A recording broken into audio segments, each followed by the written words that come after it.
Hey everybody, today I want to go ahead and walk through Google's NotebookLM. Now this is one of their AI tools that they have. It is going to look a little bit different than, let's say, ChatGPT or Magic School, in that it's still AI, and we'll show you all the tools it has, but it's a sandbox version of AI, meaning it's not going to go outside to a search engine to try and find the answer. You're feeding it the information, and it's pulling that information to come up with its answers, or to grade things, or to write letters. It'll do all of that, but it's only going to pull off of what you've given it. So we're going to kind of walk through some of the features here, and we'll talk about how a student could use this, or how a teacher or admin could use this. So this is my landing page. You can see all the different notebooks that I've created, just testing it or being a part of different curriculum councils. But let's go ahead and open one up. This is one that I have from series and sequences. It's a math thing. So if we're creating one, you could go ahead and have this click the plus button. This will pop up when you go to create your first one anyways, so you don't have to click the button. If you ever want to add more, you just hit that. This is one thing I really like about NotebookLM, is the variety of sources I have. I could get a PDF, a text file, a markdown file, an audio file. I could pull docs directly from my Google Drive or slides. I could take either or. I don't have the ability to pull in sheets right now, but you can export sheets as a PDF and it'll analyze the data. I'm assuming that's probably one of the next big updates that'll be coming out, is the ability just to put in a Google sheet as well. I also have the ability to just put in a link to a website or a YouTube video and have it give me stuff on that, or just copy text. This is nice because if you want to put in some additional information that's not in your data, it's good to have. And we'll show you, but we had math placement data, and there's all these acronyms, and I just uploaded a text file of acronyms, and it was able to use that in its what it was giving us. As you can see here, I also have a limit of 50 sources that I could pull from. So if you do want to use this as sort of like a grading tool or a feedback tool, you could technically upload all your essays from Google Drive, give it the rubric, tell you how it wanted to be feedback, and it would do that for you. So it is nice to have that large limit. So when we talk about sources, you can see here these are PDFs, but what makes these different is that these are handwritten notes.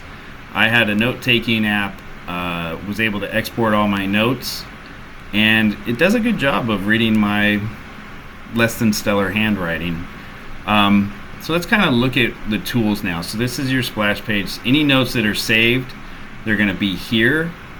I can have the ability to default these, and we're going to talk about each one of these right now. Frequently asked questions, study guide, table of contents, timeline, briefing docs. The ones I really focus in on are the study guide and the briefing doc. The briefing doc is going to give you a summary of everything, and I've already created mine here. So you can see it went ahead and read my notes and was able to give me a summary of everything, including definitions and formulas. So you're thinking maybe as a teacher you could upload your notes, or you could upload your slide presentations, and it'll go ahead and give something, and you could potentially just give that to your students.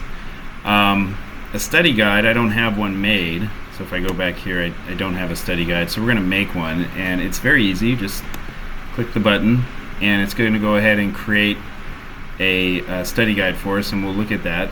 So while that's generating, we'll go back here. Very quick summary. It's not as detailed as the briefing doc. Here we have, well, that just popped up. So your study guide will give you questions, gives you answers to the questions, gives you, if you want, essay questions, and some terminology for you to have. So that's nice. That's once again something that you could generate for students, or students, if you show them this tool, they could be uploading their notes and creating their own study guides. So I'm back here to the notebook guide here. As you can see, there are some suggested questions, and if I just click on one, it's going to open up the chat and it's going to start answering it. So that's nice. The one thing I like here is these take you to where the notes are found, where it's coming up with the answers. So it's not going to be as easy because my notes aren't the best, but think of it as like citing your sources. So if I uploaded a PDF and I click on that, it's going to take me right to that part in the PDF where it found that information. And we'll show you that later. Let's close that. If I want to take this note and use it somewhere else, I could copy it and paste it in somewhere else later.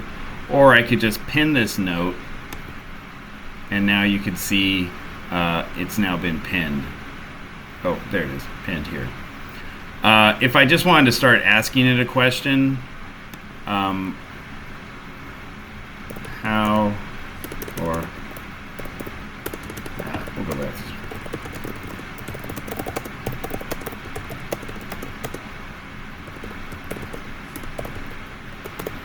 So I'm going to ask it a question. You can see my previous one is up there because we're in the chat. And it's going to go ahead and generate.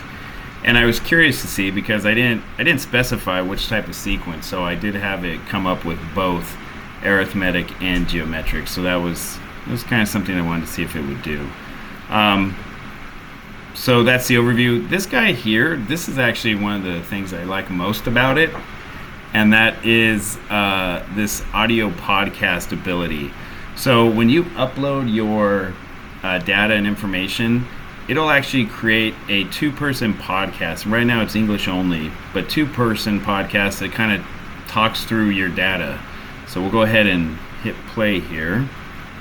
All right, so are you ready to dive deep into sequences and series? Definitely, and specifically the arithmetic and geometric kind. You've given us a ton of notes. That's exciting stuff. So what I like about that is you could upload your notes, you could put in all your stuff, and then you have this this long audio file that you give to your students ahead of time, and they could go ahead and listen to it. Or let's say your admin or GLC, SSRA, you could have something here on students or something on a new policy, and it could summarize for you, and now you're just listening to the podcast version of it instead of trying to go through all the data. So I'm going to actually show you an example of that right now, and that's our math placement data. This was a spreadsheet. As you can see, it got converted to a PDF file, but it was about 5 years of math placement data. That's a lot of stuff to go through and try and see trends. But with this audio file, it turned it into a 7-minute. All right, get ready to dive into some serious high school math data today. Yeah, we're talking years of. Turned it into a 7.5-minute, audio file that I could just listen to on my way to the meeting, or just, it just makes it easier for you. So you do have the ability now to customize what you want it to focus in on. So if I was to open up of my submit, I found a PDF version of the book, uploaded it. I already preloaded the conversation. It'll load it back up again for me. But this was actually an update just came out probably 2 weeks ago, is you have the ability to edit the file and say, hey, focus in on chapter 1, or focus in on the relationship between George and Lenny. And you could do that and take that audio file and push that to the students as well. Now there's a lot of stuff you might have seen in the notebook guide here. I have a lot of stuff because I asked it to do some stuff. I said, go ahead and give me a group activity, and it went ahead and gave me a whole group activity for me. I also asked for possibly a sort of a pacing guide, and it went ahead and pasted out for me each day what we were doing. And then I needed some essay prompts, so I said give me an essay prompt, and it went ahead and did that. So now from that teacher side, you're looking at this this ability to have it create activities for you. Obviously, you saw it earlier. It could create an essay prompt, so it could create questions, and I think I have questions here. That's the FAQs. Oh, here's my quiz. You can see all the different questions it made and gives me the answers for me. So that's where the AI tool comes in. It does create, it can generate, and then it also could do multiple choice here as well for us with the answer key, of course. So now as a teacher, you could see how this tool could be used for you. You could put in all your information, ask it to generate stuff for you. But what about like a student? So I always like to think some of these tools, we shouldn't be hiding them from students. We should be using them with students. And I will just share with you some ways that I've seen students do is they would take this, upload the book, upload the notes, and say, hey, give me an essay prompt. So they would take this essay prompt that they asked NotebookLM to generate, type in their essay, upload it back in, and have NotebookLM grade it for them or give feedback.